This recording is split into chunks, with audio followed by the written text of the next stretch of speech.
Good morning and welcome back to ALMUS Market Mornings. The key development starting this week is, of course, US and Iran both rejecting each other's peace deal. Trump has called Iran's offer totally unacceptable.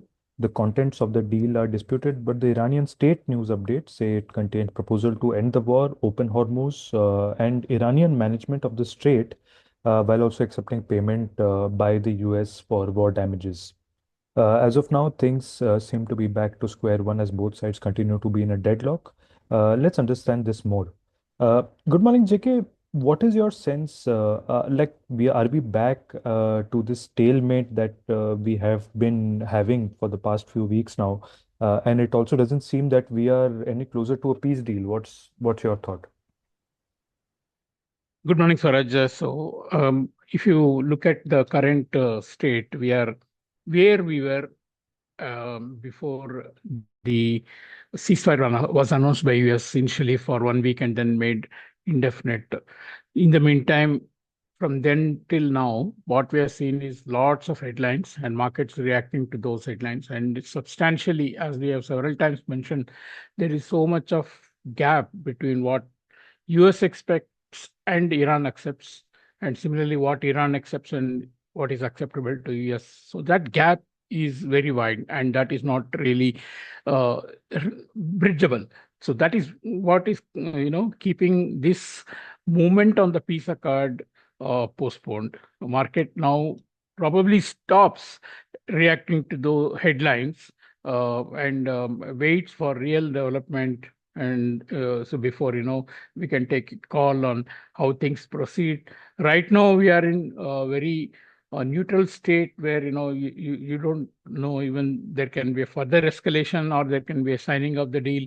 Although there is reason to believe that US has more compulsion to end the war, mainly because of the full, domestic pressures as well as international pressure also, where most of the countries have been impacted due to the war. While they have not been engaged in it in any way. So that is the only way in which I think the things should proceed. But I think the timeline now probably is very, very uh, uh, uncertain. And in fact, yesterday, Netanyahu, PM of Israel, also said the Iran war was not over. There is still enrichment sites that need to be dismantled. There is still proxies that Iran supports, and there are ballistic missiles that they will want to produce, and there is work to be done. So these are very strong statements, and no comfort for the markets from these things. So what we are seeing is some sort of a retracement of the gains that we have seen over the past few days. And now, as I said earlier, market will probably react less to headlines from here on and wait for real solid development either way before we can uh, take a directional call. And in the meantime, of course, there is one thing that is certainly happening, that a global concerted effort to secure the Hormuz Strait is happening, and this effort includes participation from UK and France sending their naval ships, Japan backing those efforts, and even India deploying multiple frontline warships, to escort Indian flagged vessels. So even Germany, Italy, and Netherlands have expressed their willingness to contribute to safe passage operations, planning the discussions in this regard.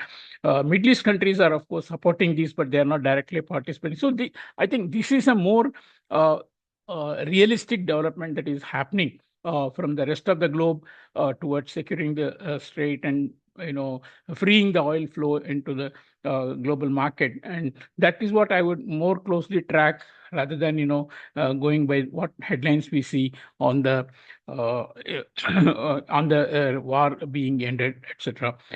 Now, there, of course, Friday there was a focus on U.S. jobs market. The jobs report came quite strong, stronger than expected for second consecutive month at 115,000 in April versus 65,000 that was expected, and 178,000 was the March number.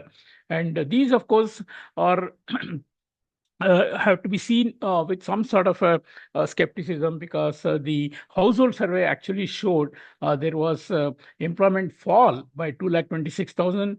The number of people declaring themselves unemployed rose 134,000. And meanwhile, the wage earnings also rose less than expected, both on month and year on year. And that actually shows that, employers are calling the shots, which means, there is less demand from the for the new employment as well. So these are not so encouraging signs if you go into the deeper aspect of the jobs report. Now, this was of course followed by the Michigan survey. Also, Michigan survey showed consumer sentiment falling to new record low of 48.2. This is a new record low, and in May, and missing expectations declined for third consecutive months. It was driven by a sharp drop in the current conditions. In fact, there is also the unemployment fears in the report, as recorded from the participants, was at the highest level. So this thing again, which contrasts with what looks to be a strong jobs report. And of course, inflation expectations had slightly softened. This probably could have been led due to talks of a peace resolution between Iran and US. In India, of course, the dollar rupee somehow last week held on to part of the gains that it made. Yes, not at the best levels that was seen. Not 94.05 was the best level, but mostly trades happening near 94.40, 94.50. Active selling by central bank was also seen at higher levels, not in a very big way, but definitely they were present, and demand was there at the lower levels. But what is not encouraging is that continued selling Indian assets by the foreigners. So that's again not supportive for the rupee. Now, notably, the last 2 days we have seen some official statements where increasing concern of the government about the current situation and the impact of the economy due to Middle East war is being seen. As I mentioned the other day, the chief economic advisor has spoken about how the rupee is undervalued, mainly due to missing capital flows, and also, in his words, a misallocation of capital, disregarding India's strong growth, but putting too much money into the AI sector. And he was also saying that the strong economy merited a much stronger rupee, and it was at a very attractive level for the investors. And then, of course, yesterday we had the Prime Minister appealing to the public to adopt various ways to consume oil consumption, resorting to saving of fuel, and then a reduction in non-essential imports, like gold for 1 year, forex spending on, on travel abroad. He also said, he even suggested to respond to situation in the same way as we did COVID crisis, like work from home, etc. Now, these statements clearly show the government's concern about the impact, particularly with the continuation of the war. Maybe it is a hint. Either they fear the situation in the Gulf to continue, and greater challenges to come for the economy, and perhaps this can also be a hint that they are contemplating more measures which will eventually force less spending on the forex, like, actually curbing non-essential imports by a directive, and perhaps improving the foreign capital flows. So these are, I think I'm going to watch out the headlines in this regard from the authorities. Perhaps rupee is biding its time, awaiting more initiatives from the government in this regard. As we have stated several times, the rupee has been undervalued on year terms by nearly 8%, and we have had a substantial weakness in the rupee for over the last 1 year, and particularly in this year itself, the weakness has come to nearly about 7%. So it is time that, authorities took some strong measures about it. Thank you. Thank you, JK. And yes, so we continue with the same kind of updates we have been having in the past few weeks. There's not really a peace deal in place. It's quite uncertain with this round of peace offers being rejected. On the other hand, Israeli Prime Minister, of course, has made a statement clear that the war is not over. And we are seeing some retracement of gains which have been made over the past few days in risk assets.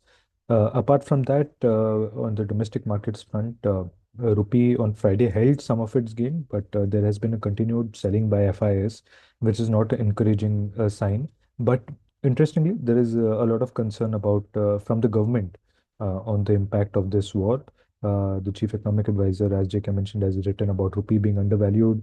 The PM has also made a speech in which he has encouraged people to cut down on international travel and measures to conserve fuel. So if the situation in Gulf continues to worsen, it would be really painful for India, and some official measures might be looked forward to. That's it from us today. Thanks for listening. We will catch up tomorrow with a fresh round of updates.